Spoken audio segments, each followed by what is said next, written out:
అందరికీ ఒక మాట చెప్పాలనుకుంటున్నా. జై శ్రీరామ్. ఒక్కసారి మీరందరూ కనులారా దీన్ని చూడండి. నేను సైడ్ వెళ్తాను. సో ఇదే ఎన్నో రోజుల నుంచి రామాయణం గురించి నేను మీకు చెప్తుండే విషయం ఈ ఒక పోస్టర్ ద్వారా మీకు అర్థమవుతుంది. తొందరలోనే రామాయణానికి సంబంధించిన ఒక చిన్న గ్లిమ్స్ లాంటి ట్రైలర్ ని మీ ముందరకు తీసుకొస్తున్నా. అది చూడండి, మిస్ అవ్వకుండా. అది కానీ నచ్చితే మాత్రమే తర్వాత రాబోయే రామాయణం ఎపిసోడ్స్ ని మీరు ఖచ్చితంగా చూస్తారు. నాకు నమ్మకం ఉంది. లేదంటే చూడకండి నచ్చకపోతే. కానీ నా కాన్ఫిడెన్స్ తో చెప్తున్నా, నా జీవితంలో ఇలాంటి కోరికలు నాకు ఎన్నో ఉన్నాయి. ఒక సినిమా తీయాలని, ఏదన్నా స్పిరిచువల్ మైథాలజీని చెప్పాలని. నేను చెప్పిన రామాయణాన్ని మీరు విన్నారు అంటే మీరు నా కోరికను తీర్చినప్పుడు మీకు రామాయణాన్ని ఒక విజువల్ వండర్ లాగా, అది మన కేవలం 10వ తరగతిలో ఉండే ఉపవాచకంలో ఉండే లెసన్స్ మాత్రమే కాదు, అది మన చరిత్ర, మన స్పిరిచువల్ థింగ్. దాని గురించి ఏదో ఒకటి చేయాలని చెప్పి నేను రామాయణాన్ని చేయడం జరిగింది. నేను చాలా హ్యాపీగా ఫీల్ అవుతున్నా, చాలా బ్లెస్డ్ గా ఫీల్ అవుతున్నా. అదంతా మీరు చూసి తరిస్తారు, ఆనందిస్తారని కోరుకుంటూ తొందరలో మీ ముందరకు వస్తాను. కాకపోతే మీకు ఒక మాటగా నాకు నోట్లో ఏది ఆగదు చెప్పడానికి మీ ముందరకు వచ్చాను. So something big about Ramayana అని చెప్పాను కదా, అది ఇదే. ఫుల్లీ యానిమేటెడ్ రామాయణ మీ అందరికి నచ్చుతుంది. ఈ తరంలో ఉండే ఏఐని కరెక్ట్ గా వాడితే ఏం చేయొచ్చు అనే దానికి ఒక ఎగ్జాంపుల్ చూపిస్తున్నా నా మాటలతో. మీ అందరికి నచ్చుతుంది. Okay, done. ఇక ఆలస్యం చేయకుండా హ్యాండ్ రైటింగ్ గురించి చాలా సార్లు మీరు అడుగుతున్నారు. Hand writing hand writing hand writing నేను ఎంత బాగా రాస్తా ఉన్నా కూడా మా సార్ నువ్వు బాగా రాయట్లేదురా అంటున్నాడు. హ్యాండ్ రైటింగ్ సరిగ్గా లేదు. హ్యాండ్ రైటింగ్ వల్ల నిజంగానే మార్క్స్ పోతాయా? ఒకవేళ నేను ఏం చేయాలి? నాకు హ్యాండ్ రైటింగ్ బాగా మార్క్స్ పోతాయి, నాకు 600 టార్గెట్ ఉంది, ఏం చేయాలి? సో దానికి సొల్యూషన్ మీ ముందరకు వచ్చాను. సో మీ అందరికి ఒక మాట చెప్పాలనుకున్నా, రైట్ బెటర్, స్కోర్ బెటర్. నువ్వు ఎంత చక్కగా రాస్తే నువ్వు అన్ని మంచి మార్కుల్ని నీ బ్యాగ్ లో వేసుకున్నాడు అవుతావు. నువ్వు ఎంత కంటెంట్ ఉంటే ఏం లాభంలా, ఆ కంటెంట్ పక్కనోడికి అర్థం కాకపోతే you will lose the marks. Okay, ఆలస్యం చేయకుండా వయాసాట్ గురించి ఒక చిన్న మాట చెప్పాలి. నిన్ననే వయాసాట్ 4th జరిగింది కదా, ఆ 4th జరిగిన వయాసాట్ సెషన్ ని నేను డిస్కస్ చేయడం జరిగింది. వేదాంతు వెబ్సైట్ లోకి వెళ్ళి మీరు రిజిస్టర్ అయ్యి దానికి సొల్యూషన్ ఎక్స్ప్లెనేషన్ వీడియో ఫ్రీగా చూడొచ్చు. ఆ పీడిఎఫ్ కావాలంటే ఈ డిస్క్రిప్షన్ లో నేను పెడతాను, మీరు యాక్సెస్ చేసుకోండి. అంటే మ్యాథ్స్ వయాసాట్ 4వ తేదీ జరిగిన క్వశ్చన్స్ ఏవి, దాని సొల్యూషన్స్ ఏంటి, ఆ పీడిఎఫ్ ప్రతి ఒక్కరు డౌన్లోడ్ చేసుకొని వాటిని ఒకసారి చదువుకోండి. పబ్లిక్ ఎగ్జామ్స్ లో దాని నుంచి ఒక 1 మార్క్ వచ్చినా మీకు వచ్చినట్టే. అదొకటి. రాబోయే 11వ తేదీ 18వ తేదీకి మీలో ఎంతమంది రిజిస్టర్ అయినారో నాకు కమెంట్ సెక్షన్ లో కమెంట్ చేయండి. రిజిస్టర్ అవ్వని వాళ్ళు ఉంటే ఇక్కడ డిస్క్రిప్షన్ లో రిజిస్టర్ ఫర్ వయాసాట్ అని ఉంటుంది. ఆ లింక్ ని ప్రెస్ చేసి రిజిస్టర్ అయ్యి మంచిగా రాయండి. All the best. మనం చెప్పిన సెషన్స్ లో ఉండే క్వశ్చన్స్ వచ్చినాయి. మ్యాథ్స్ చూసాను కదా, నేను చెప్తున్నా దాన్ని బట్టి. అండ్ ఈ రోజు ఎట్టి పరిస్థితుల్లో మిస్ అవ్వకండి, కెమిస్ట్రీ డిస్కషన్ ఉంది, 4th జరిగిన వయాసాట్ పేపర్. ఓకే, ఇక ఆలస్యం చేయకుండా కాన్సెప్ట్ లోకి వెళ్ళిపోతే హ్యాండ్ రైటింగ్. ఈ హ్యాండ్ రైటింగ్ కి మనము ఫస్ట్ ఆఫ్ ఆల్ ఒక 5 రూల్స్ ఫాలో అయితే ఆ 5 రూల్స్ మీకు హ్యాండ్ రైటింగ్ ఈ రోజు నుంచి కూడా పబ్లిక్ ఎగ్జామ్ లోపు ఇంప్రూవ్ చేసుకోవడానికి ఎంతో ఉపయోగపడుతుంది. ఆ 5 టిప్స్ ఏంటి? నిజంగానే మీరు నాకు చెప్తున్నారా సార్ మీ హ్యాండ్ రైటింగ్ సరిగ్గా ఉండదు కదా అంటే, అరే నాకు అన్నిట్లో 100కు 100 వచ్చినాయి. సో నేను ఇక్కడ ఎంత చెత్తగా అయినా రాయొచ్చు, కానీ ఎగ్జామ్ హాల్లో ఎలా రాయాలని నాకు క్లారిటీ ఉంది. కానీ మీరు ఇక్కడ చెత్తగా రాసి అక్కడ చెత్తగా రాసినారనుకో మార్కులు పోతాయి. కాబట్టి అక్కడ మాత్రం నేను ఎందుకు రాయాల్సి వచ్చింది, బాగా నేను ఏం ఫాలో అయినాను అనేది చెప్తున్నా.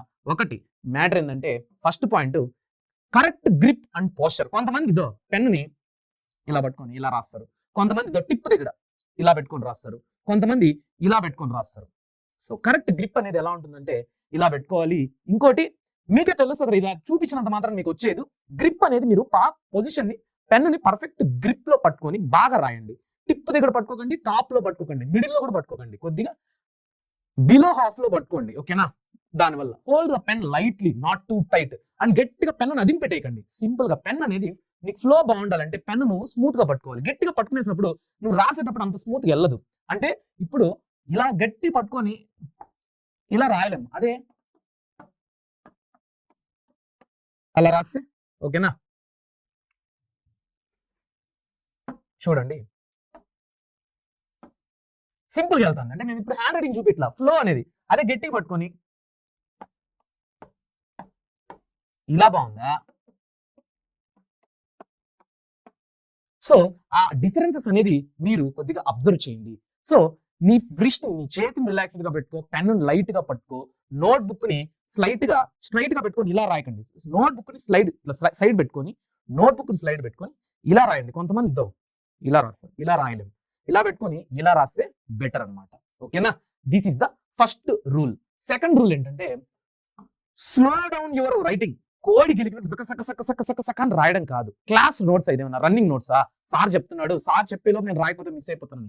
పబ్లిక్ ఎగ్జామ్ నువ్వు ఎంత నీకు 3 గంటల టైం ఉంటుంది. ఇక్కడ సార్ స్లోగా రాసే టైం అయిపోతుంది కదా అంటే అందుకే ప్రాక్టీస్ చేయండి, ప్రాక్టీస్ చేయండి. ప్రాక్టీస్ మేక్స్ మ్యాన్ పర్ఫెక్ట్ అనేది. ఇప్పటి నుంచి ప్రాక్టీస్ చేయి. ఆ 3 గంటల్లో 8 మార్క్స్ ని, 4 మార్క్స్ ని, 2 మార్క్స్ ని, 1 మార్క్స్ ని ఎంత టైంలో రాయాలో టైం మేనేజ్మెంట్ చేసుకున్నావు అనుకో, నువ్వు స్లోగా రాయొచ్చు. స్లోగా ఫర్ ఎగ్జాంపుల్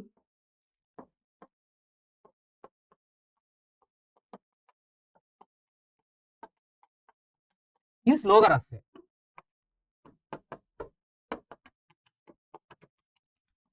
ఎలా ఉంది మీరే చూడండి. ఇది ఒక మాదిరిగా అర్థమయ్యేలా ఉంది, చదవడానికి అనువుగా ఉంది. ఇది చూడండి ఎట్టుందో. కాబట్టి కొద్దిగా చూసుకోండి, స్లోగా రాయండి. Don't rush while writing. తొందరపడి ఆగితంగా ఫాస్ట్ గా రాయకండి. Focus on forming each letter clearly.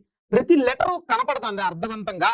కొంతమంది ఈని రాయమంటే ఇలా రాస్తారు, కొంతమంది అది ఈయా, కొంతమంది ఇదో ఫర్ ఎగ్జాంపుల్ ఎల్ రాయమంటే ఇలా రాస్తారు. అది ఐ అనుకోవాలా, ఎల్ అనుకోవాలా? కాబట్టి కొద్దిగా చూసుకోండి. Next speed will come after neatness. నువ్వు నీట్ గా రాస్తూ ప్రాక్టీస్ చేస్తూ ఉంటే స్పీడ్ అనేది ఆటోమేటిక్ గా ఇంప్రూవ్ అవుతుంది. థర్డ్ స్టెప్ ఏంటంటే ప్రాక్టీస్ బేసిక్ స్ట్రోక్స్ డైలీ. అంటే స్ట్రైట్ లైన్స్, స్ట్రైట్ ఉందా, నెక్స్ట్ అలాగా కొద్దిగా డైలీ ప్రాక్టీస్ చేస్తూ వచ్చావు అనుకో, నీకు స్ట్రైట్ లైన్ అనేది వస్తుంది. అండర్లైన్ చేయమంటే అటు అండర్లైన్ చేస్తే ఎట్లా ఉంటుంది, ఇట్లా అండర్లైన్ చేస్తే ఎలా ఉంటుంది, అలాంటివి కావచ్చు. నెక్స్ట్ సర్కిల్స్ కావచ్చు, వేటినైనా కూడా అలా ప్రాక్టీస్ చేస్తే వస్తుంది. These are the foundations of all letters. Just 10 minutes daily is enough. 10 నిమిషాలు రోజు ప్రాక్టీస్ చేయండి. హ్యాండ్ రైటింగ్ ఎలా సార్ అని చాలా మంది అడిగారు కదా, 10 నిమిషాలు స్పెండ్ చేయండి రోజు హ్యాండ్ రైటింగ్ కి. Done. Next maintain proper spacing and size. అంటే for example my name is Rupesh ఇలా రాస్తే ప్రాపర్ స్పేసింగ్, వర్డ్కి ప్రాపర్ స్పేసింగ్ ఉంది. అలా కాదు,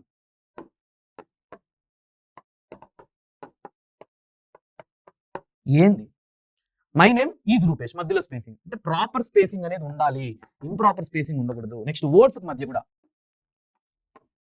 అలా కాదు. సో ఇవి మెయింటైన్ చేయండి, అప్పుడే అర్థవంతంగా ఉంటుంది ఒక వర్డ్. నెక్స్ట్ చివరిది బీ కన్సిస్టెంట్.